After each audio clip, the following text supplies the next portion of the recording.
So I'll begin this talk with a few brief remarks on the corpus of over 40 medieval yoga texts that will be the focus of my discussion. I'll then address the themes of the workshop, longevity, rejuvenation, immortality, as they appear in these texts. This will provide the context for a more detailed look at the use of herbs and their role within the praxis and goals of systems of Haṭha and Raja Yoga. I'll conclude then with some provisional comments on whether medieval yogins borrowed or were inspired by Ayurveda and Rasāyana in their quest for immortality and freedom. So by medieval yoga texts, I'm referring to a particular group of yoga texts which began to emerge after the 10th century. Most of the early texts taught a system of 4 yogas, namely mantra, laya, Haṭha and Raja Yoga, as the chief means to the attainment of liberation, moksha. Over the centuries, these types of yogas were adopted and modified by various ascetic, tantric and Vedantic traditions. As a result, their doctrinal and metaphysical teachings are not homogeneous. Nonetheless, this group of texts can be seen as a group from an etic standpoint because their practical details are very similar and in many cases identical because of extensive textual borrowing. 13 of these texts can be dated between the 11th and 15th centuries. Nearly all of them were used by Svatmarama to compile his Haṭha Pradipika, which redefined Haṭha Yoga and created a typology that dominates what I've called here the late corpus. The texts of the late corpus are more scholarly works, and many of them combine Haṭha and Raja Yoga with Patanjali Yoga and orthodox and teachings from orthodox Brahmanical literature, such as the early Upanishads, the Puranas, the Mahabharata, and so on. Moreover, the distinguishing feature of these texts is their emphasis on physical yoga techniques, their lack of theistic and philosophical discourse, and their strong soteriological orientation, which centres on the attainment of a meditative state called samadhi, in which the yogin does not breathe, think, or move. These texts pitch their yoga to a wide audience, that is, everyone afflicted by samsara, which probably included householders and women. They formulate systems of practice based on the same techniques, and they implicitly agree that samadhi is indispensable for the attainment of liberation. So in medieval yoga texts, rejuvenation and longevity are mentioned as siddhis, that is, extraordinary effects, of particular practices. For example, here, from the Dattatreya Yoga Shastra, one of the earliest texts that we have to teach, Haṭha Yoga, Vyasa said, Satatam yastu vrido pi taruno bhavet. So, even if old, one who constantly practices Uddiyana Bandha becomes old. Uddiyana Bandha is a technique employed during pranayama where the yogin draws the navel back towards the spine, which hyperextends the diaphragm, and this intensifies the holding of the breath. The same is said for the root lock, Mula Bandha, a technique by which the yogin stops the downward flow of vitality by contracting the anus. So some practices are said to increase the span of life, but such instances are relatively rare, perhaps because of the more frequent mention of immortality, which I'll soon discuss. Here's a typical example of longevity expressed in mundane terms as a siddhi in a 19th century Jaina Yogasana manual, which states that lotus pose quells disease, slows the breath, creates vigour, and increases knowledge, meditation, and the span of life. The other cliche, which is occasionally seen in this corpus, is that a particular practice results in a yogin living for 100 or more years. So here I've given you an example from the Sutta Samhita, which at one point says, having drawn in the external air and having filled the abdomen, one should hold it in the tip of the nose, in the navel, and in the toes. So this is a pranayama technique. Free from all diseases, a man who does this lives 100 years. The fact that yoga texts mention rejuvenation and longevity only in passing, without discussing their importance in the broader soteriological aim of yoga, makes such goals appear as mere byproducts, rather than as substantial aims of the practice. Generally speaking, the importance of siddhis in this text is greatly overshadowed by their soteriological goal. In fact, some texts disclaim the value of siddhis and urge practitioners to renounce them and keep them hidden should they arise. The following examples are taken from 3 texts whose dates of composition represent the beginning, middle and end of the corpus of texts I mentioned earlier, thus demonstrating the continuity of this view. So again, back to the Dattatreya Yoga Shastra. Flying in space and other siddhis arise, these were all described in the previous verses, from the constant practice of yoga. Then the wise yogi should understand the following for success in yoga. These siddhis are obstacles to the great siddhi, that's the Mahasiddhi, which is a synonym for moksha, liberation. The wise yogin does not delight in them. He should never show his power to anyone except sometimes out of kindness to someone who is devoted. The yogin should live in the world as a foolish, confused or deaf person in order to conceal his power. If not, many students will certainly request the great yogin to intervene in their affairs. Distracted by engaging in their affairs, the yogin forgets his own practice. Thus, without practice, he becomes worldly. So for the accomplished yogins out there, you have to sort of walk around like an idiot, stumbling over, a little bit drunk, all that sort of thing will help you succeed, go further in your practice. This is not a strategy that I've ever seen yoga teachers today. Certainly worth keeping in mind. From the Amanascar, the first chapter, which can be dated to the 15th century, for those who desire to become absorbed in the state of the Supreme Brahman, all siddhis are a cause of ruin. This is a text that teaches pretty much exclusively the practice of samadhi. A more recent Braj Bhashya text, the Ashtanga Yoga Varanan by Charandas in the 18th century. He who would be a devotee of Ram should not get entangled with siddhis. Practicing yoga, he may obtain the 8 siddhis, he may either enjoy or ignore them. Practicing yoga, the mind should be mastered so that the individual soul, the jiva, turns inwards and attains the state of Brahman. So once again, the attainment of siddhis is overshadowed by the goal of liberation.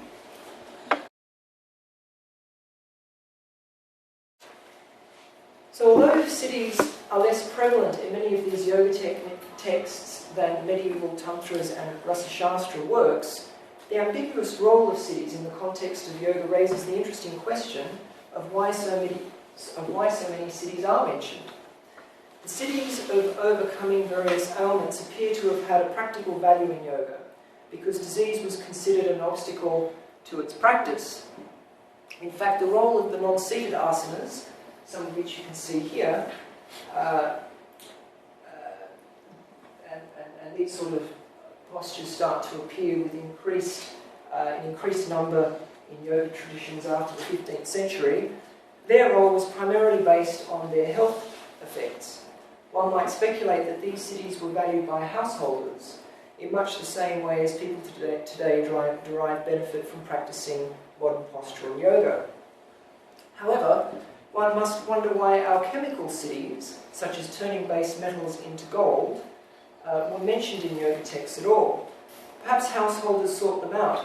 Nonetheless, the attainment of such siddhis through the practice of yoga renders Rasāyana superfluous.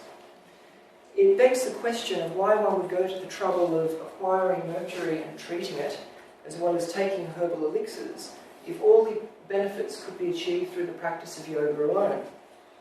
And if we are to believe the reports of travellers such as Marco Polo, who witnessed people called yogis taking pills to prolong their life, how are we to reconcile these accounts with the general silence on Ayurveda and Rasāyana in yoga texts? I shall offer some provisional answers to these questions at the end of the paper, just to keep you in suspense. Now I'd like to address the notion of immortality in medieval yoga texts. References to immortality are much more frequent in these texts than those to rejuvenation and longevity. A possible reason for this is the idea of immortality being so closely associated with the meditative and soteriological aims of these texts.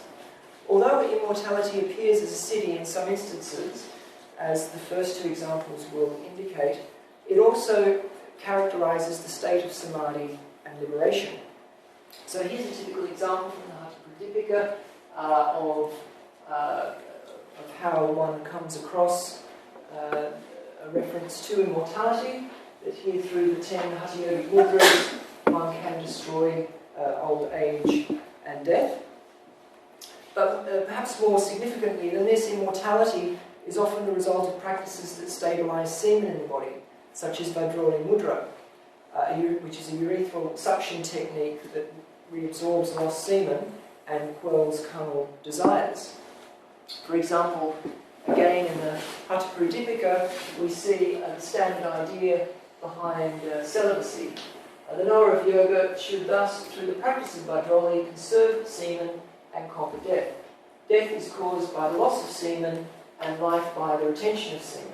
So long as semen is steady in the body, whence the fear of death. The Haṭha Pradipika includes amaratva, immortality, as in its list of synonyms for samadhi. So Raja Yoga, samadhi, amaratvam, they're all ekavachakas, they all say the same thing, they're all synonyms. And not surprisingly, liberation from samsara is described as a deathless state, which is contrasted with the death-like state of stillness that one achieves in samadhi. So here's an example of that. Again from the Haṭha Pradipika, free from all mental states and from all thoughts, the yogin remains as though dead. However, there is no doubt here that he is liberated. The yogin immersed in samadhi is not consumed by death, nor bound by action, nor controlled by anyone. So the expression here is Hajite Nacha Kalea, and Brahmananda, a 19th century commentator, makes it clear that we're talking about death here. The attainment of immortality was more easily integrated with the goal of liberation than the siddhis of rejuvenation and longevity, which were perhaps too worldly. Therefore, the theme of immortality pervades all medieval yoga texts. Nonetheless, seeing that the central mechanism for achieving liberation is a death-like state of stillness called samadhi, one is often left wondering the extent to which the yogin remained alive after liberation. Though the final goal is called jivan mukti, the attainment of a catatonic state is no cause for believing that the liberated yogin is alive in the normal sense of the word. In fact, yoga texts remain mysteriously silent about a yogin's life after liberation. It appears that he continues to live as a stone.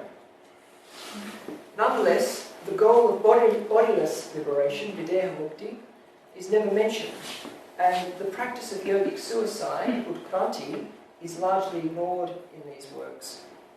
And this contrasts sharply with earlier tantric traditions, which have quite elaborate accounts of utkranti, and it was a method used by adept sadhakas so that they could leave their body when it was appropriate. Therefore, it seems that immortality was understood literally by the authors of these medieval yoga texts, and the liberated yogin was believed to be immune from death and his body and mind from aging and disease. In an attempt to understand in greater detail the relationship between yoga, Rasāyana and Rasa-shastra, I would like to focus now on the use of herbs in medieval yoga texts. Generally speaking, the role of herbs in these texts is marginal at most. Herbs are seldom mentioned, and when they are, the recipes and other such details are absent. Why might herbs be considered unimportant for a yogin? As in the Patanjali Yoga Shastra, medieval yoga texts advocate the use of herbs for attaining siddhis, and as I have noted, the focus of these systems of yoga was liberation. Furthermore, although yoga texts do not divide siddhis into inferior and superior ones, as we see in some earlier tantras, there is some evidence that herbs were believed to result in inferior siddhis. My main source here is the Bcud, a 14th century work on Haṭha and Raja Yoga. It divides siddhis into intentional kalpita and unintentional akalpita siddhis. The intentional siddhis can be deliberately brought about by means of mercury, herbs, rites, auspicious moments, mantras, the body, and so on, as the Bcud says in this verse. Goddess, siddhis are twofold in the world, intentional and unintentional. The intentional siddhis are those which are accomplished by means of mercury, herbs, rites, auspicious moments, mantras, the body, and so on. Arising from such means, these siddhis are impermanent and of little strength. The unintentional siddhis arise because of yoga, the practice of yoga, and they are more permanent and powerful than the intentional ones. Nonetheless, even the unintentional siddhis are overshadowed by the goal of liberation. At the end of this discussion on siddhis, the Bcud concludes with this verse. However, just as various sacred places are seen by travellers going on the path to Varanasi, so various siddhis are seen by yogins on the path to liberation. Let us consider the only 4 texts known to me which contain significant passages on herbs: the Kāyakalpa, the Yuktabhavadeva, the Yoga Pradipika, and an unnamed yoga compilation. The Kāyakalpa is the earliest of these. Its last chapter is exclusively on 11 recipes, which involve the use of over a dozen herbs and elements such as gold, mercury, and sulphur. The results, the siddhis, are mundane benefits such as youthful looks, loss of grey hair, wrinkles, and so forth, freedom from disease, greater strength and health, and freedom from old age and death. These siddhis appear to be the standard ones that are found in Rasāyana and Rasashastra. Therefore, it's entirely conceivable that the Kāyakalpa's recipes were taken or adapted from such works, though my research has yet to find a textual parallel between any of the recipes in the Kāyakalpa's 4th chapter and an earlier Sanskrit work. Nonetheless, some recipes are similar to those of classical Ayurveda, such as here, for example, Barahi, which is described in the Kāyakalpa as follows: if the yogin should eat a powdered bowl of Barahi with ghee and unrefined cane sugar, there arise health and growth. And in the Sushuta's work, having made a powder of a certain weight of the Barahi root, one should drink a measure of it combined with honey and mix it with milk. When it is digested, one should take food such as milk, clarified butter, boiled rice, and so on, and follow the prohibitions described earlier in this text. One who takes this treatment lives for 100 years and does not tire when having sex with women. For a yoga practitioner who might ask when and how these recipes should be taken by a yogin, the Kāyakalpa remains silent. In fact, yoga is not mentioned in its 4th chapter on herbs, and it's possible that this chapter was added to the text at a later time, perhaps as recently as the 16th century. Therefore, the Kāyakalpa does not explain how the use of herbs was integrated with the practice of yoga. The same is true for a chapter on herbs in a 17th century compendium on yoga called the Yuktabhavadeva. This text details 12 herbal compounds called kalpas. Such kalpas appear in Rasashastra works such as the Kāka Chandishvari Kalpa Tantra, the Rasa Ratnakara, and so forth. Quite a few. There's about half a dozen Rasashastra works that teach kalpas. In fact, there are sufficient textual parallels to indicate that the Yuktabhavadeva borrowed verses from some of these alchemical works.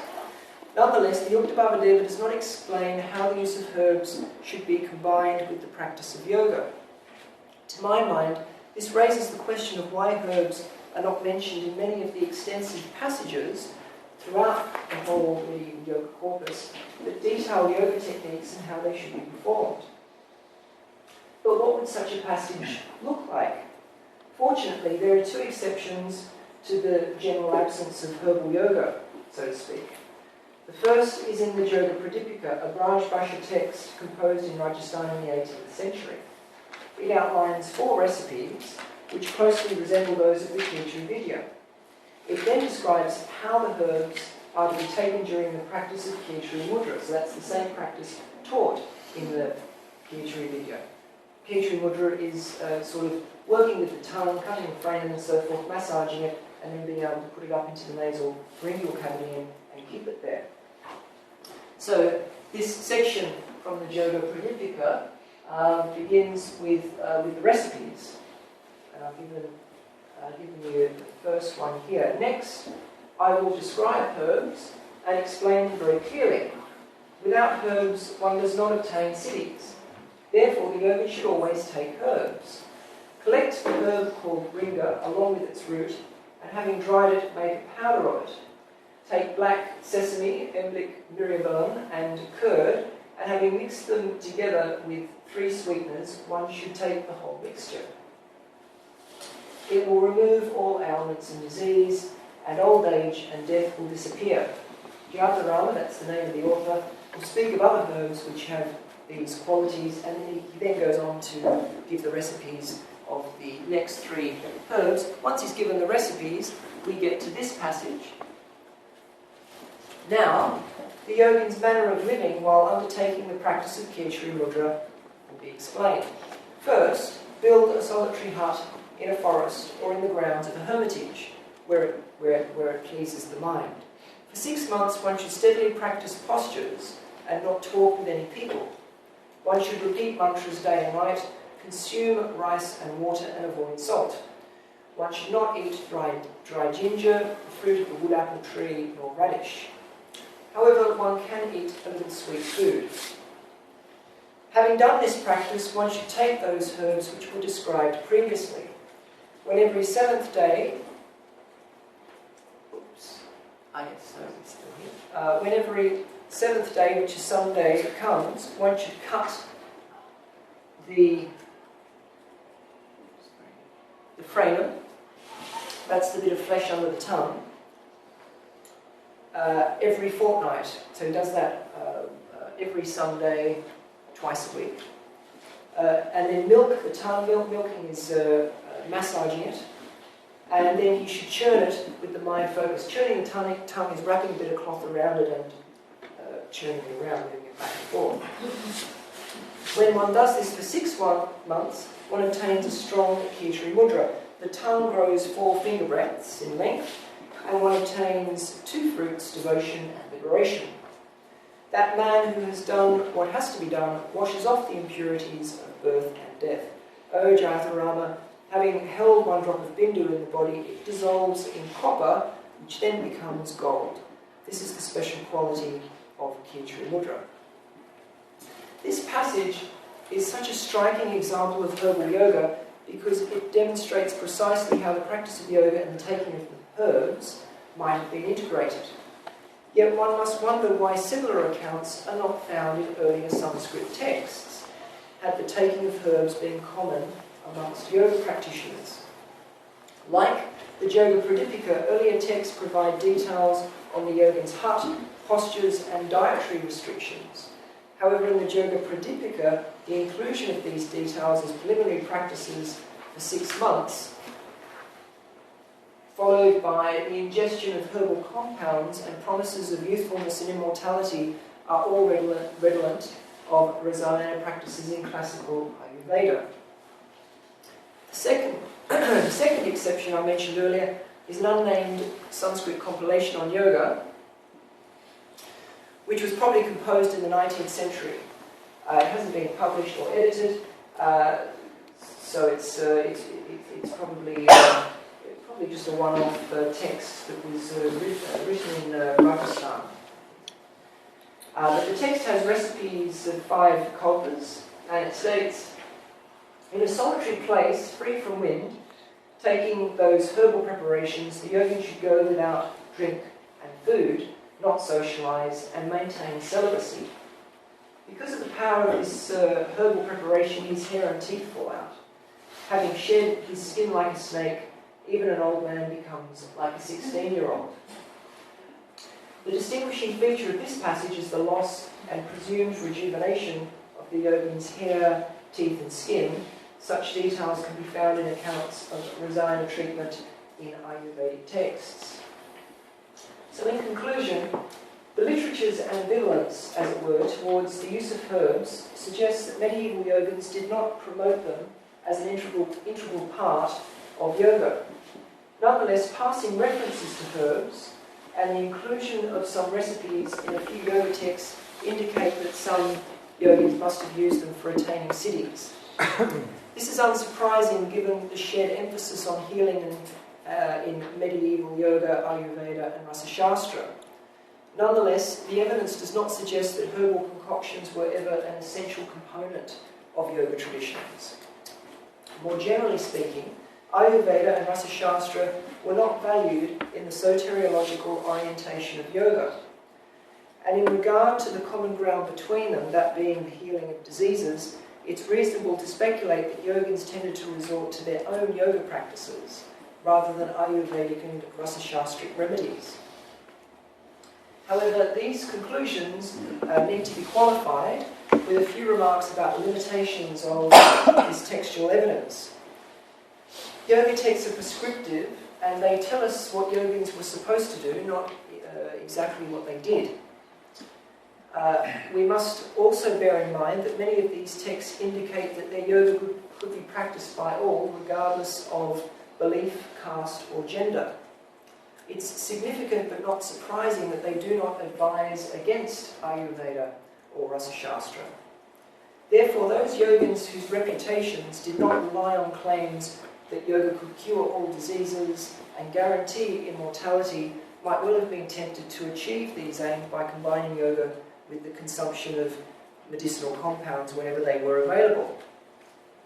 Nonetheless, if yogins took elixirs and if Vaidya's appropriated yoga techniques, the provisional conclusions of my research suggest that such interaction had little influence on the core teachings of medieval yoga traditions.